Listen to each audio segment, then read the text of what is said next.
সম্পর্কটা হচ্ছে প্রীতির সম্পর্ক। প্রীতির সম্পর্ক, এই প্রীতির সম্পর্কের হেতু হচ্ছে কি না, স্বীকার করিলে বাঁচিবে, অস্বীকার করিলে সমূলে বিনষ্ট হইবে। আপনারা কোনটা চান? আমি সারস্বত জগতে সর্বত্র যাই, কিন্তু সব জায়গায় একটা না একটা কিছু অশান্তি লেগেই থাকে ভক্তদের মধ্যে। সারস্বত জগতে যদি শান্তির জায়গা থাকে তবে সেটা হচ্ছে উত্তরবঙ্গে। এটা আমার স্তোত্রবাক্য নয়, অপলাপ নয়, এটা আমার অনুভূতি যোগমালা। উত্তরবঙ্গে ঠাকুরকে নিয়ে কারোর সাথে কারো কোনো অশান্তি নাই। আর ভারতের সর্বত্র যেখানে যান, সর্বত্র, কারণ উত্তরবঙ্গের মানুষরা সোজা সরল। ঠাকুর বলেছেন মানে ঠাকুর বলেছেন। ঠাকুরের বাণীকে আপনারা মর্যাদা দেন, কারণ গুরুকে ভালোবাসেন, ঠাকুরের সাথে প্রীতির সম্পর্ক আছে। আপনাদের এই উত্তরবঙ্গে আপনাদের প্রাণ পুরুষ ঠাকুর পঞ্চানন, উনাকে যখন ঠাকুরের জোড়পকড়ি আশ্রমে সার্বভৌম ভক্ত সম্মিলনী হবে, যখন ওনাকে সাধারণ সভার সভাপতি করা হয়েছিল, রেলওয়ে স্টেশন থেকে গাড়ি পাঠানো হয়েছে ওনাকে সম্মেলন মঞ্চে নেওয়ার জন্য। উনি গাড়িতে গেলেন না, বললেন নিগমানন্দ ঠাকুরের সম্মিলনী, সেখানে আমি গাড়িতে যাব। ট্রেন থেকে নেমে নিজের বেডিং কাঁধে করে নিজেই সম্মিলনী ক্ষেত্রে উপস্থিত হলেন ঠাকুর পঞ্চানন। এই সার্বভৌম সম্মিলনীতে ঠাকুরকে তিনি কি লিখে বর্ণন করেছিলেন? ছিন্ন আমার বিনার তারে বাঁধিয়া দেহ গো সুর, যেথাকে আমার গরব কণা ভাঙ্গিয়া করগ চুর। এই যে উত্তরবঙ্গবাসীদের মনে এই যে ভক্তির একটা মানে গুনগুন বেজে উঠেছিল, এখনো তা নির্বাপিত হয়নি, সরে যায়নি।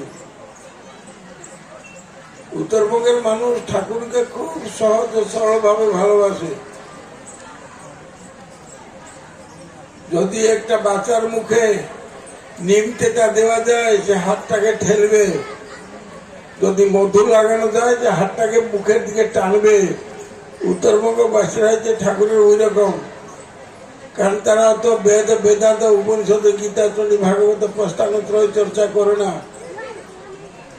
তারা চর্চা করে কি না, আমি ঠাকুরের, ঠাকুর আমার, আমি তোমার, তুমি আমার, আমি তোমাকে ভালোবাসবো।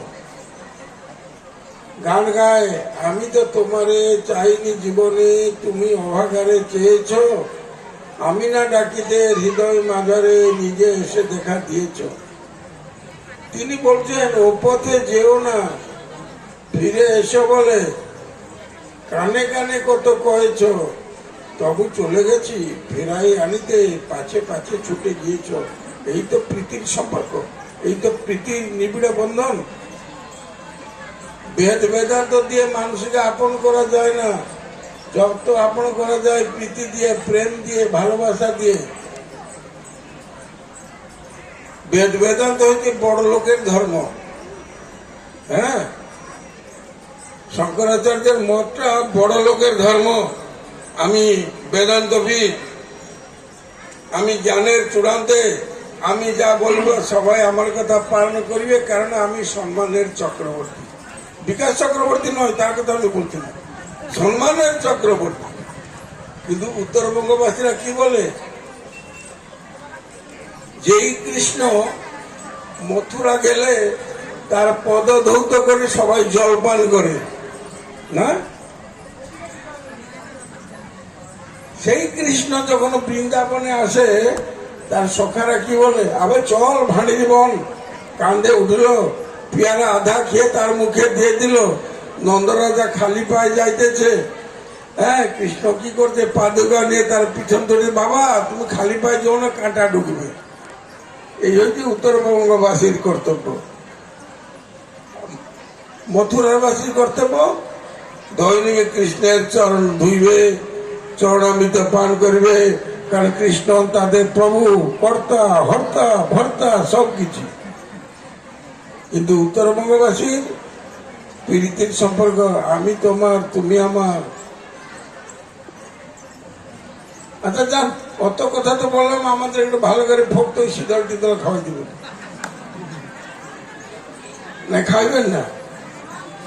হ্যাঁ খাইবে। আমরা তো সব তো শাখাই আসছি না। ভালো থাকুন, কুশলে থাকুন। এখন 1টা বাজলো, আমাদের অনুষ্ঠান সূচি শেষ হলো 10 মিনিটে। কীর্তন করুন, আবার ওইটার সময় অন্তর্গ সভার দ্বিতীয় দিন, প্রথম দিন